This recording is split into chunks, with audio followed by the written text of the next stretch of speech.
Hi friends, ఈరోజు మా ఊర్లో పెద్దమ్మ గుడి దగ్గర నవరాత్రులు జరుగుతున్నాయని మేము గుడి దగ్గరికి వెళ్తున్నాము. చూడండి పోయే దారి ఎలా ఉందో. ఇదే మా గుడికి వెళ్ళే దారి, మా ఇంటి నుంచి. చూడండి చూపిస్తాం మేము. వెళ్దాం పదండి. ఈరోజు గుడితాకి గుడి ఎలా ఉందో అన్ని చూపిస్తాను నేను. మనము ఈరోజు పెద్దమ్మ గుడికి పోతున్నాము.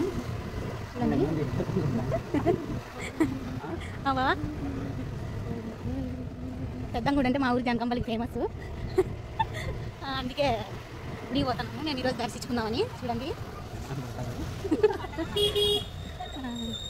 ఈరోజు అట్లే ఎర్రముక్కగాడు ఉంటే ఇక్కడ ఆవిడకేసిన వార్డింగ్. ఎర్రముక్కగానికి ఇట్లా బయటకు వెళ్ళాలంటే చాలా ఇష్టం మనకి. మేమైనా పిలుచుకురాము. ఏంటంటే బయట కుక్కలతో కనిపించుకుంటారు కాబట్టి మా చిన్నప్పటి ఇంటికి అయితే పిలిచిపోతాము ఇప్పుడు ఒకసారి, లేకుంటే ఇప్పుడు పిలుచుకురామన్నమాట. చూడండి ఇది జానకంపల్లి, ఇది జానకంపల్లి స్కూలు. తెలుసు కదా ఇది school. Think big long story,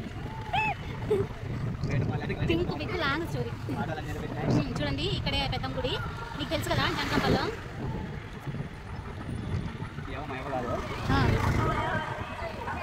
ఇది పెద్దమ్మ గుడి. తీసుకుని గుడి దగ్గర చూడండి. ఇది పెద్దమ్మ గుడి దగ్గర లేరు అంతగా. సోమశేఖరంలో పోతున్నారు, ఎక్కడ పోతున్నారో తెలియదు. ఇది పెద్దమ్మ గుడి.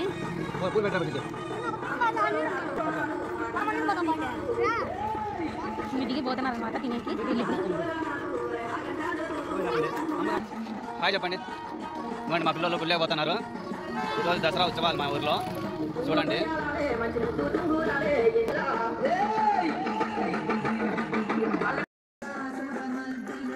అన్నదానం కార్యక్రమం అక్కడ రైట్ సైడ్ జరుగుతుంది. రోడ్డుకి అవతలకి వెళ్ళి మనం భోజనం చేసుకుందాం ఫ్రెండ్స్. ఇదే అన్నదానం కార్యక్రమం. చాలా తింటున్నారు, తినండి. హాయ్ ఫ్రెండ్స్, ఈరోజు మా ఊర్లో దసరా నవరాత్రులు జరుగుతుంటే భోజనాలు కార్యక్రమం జరుగుతుంది. అందుకే మేము అందరూ వెళ్ళినాము. భోజనాలు అయితే బాగా చక్కగా ఉన్నాయి, బాగా భోజనం చేసినాము.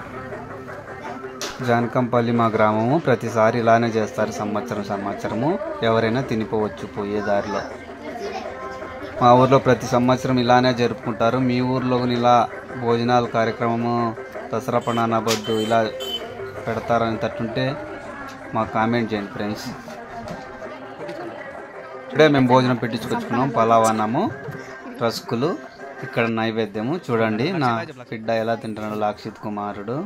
చూడండి మీకు నీ వీడియో నచ్చుతుంది అనుకుంటున్నాను. నచ్చితే లైక్ చేయండి, షేర్ చేయండి, సపోర్ట్ చేయండి. ఇలాంటి వీడియోలు ఎన్నెన్నో తీస్తాం ఫ్రెండ్స్.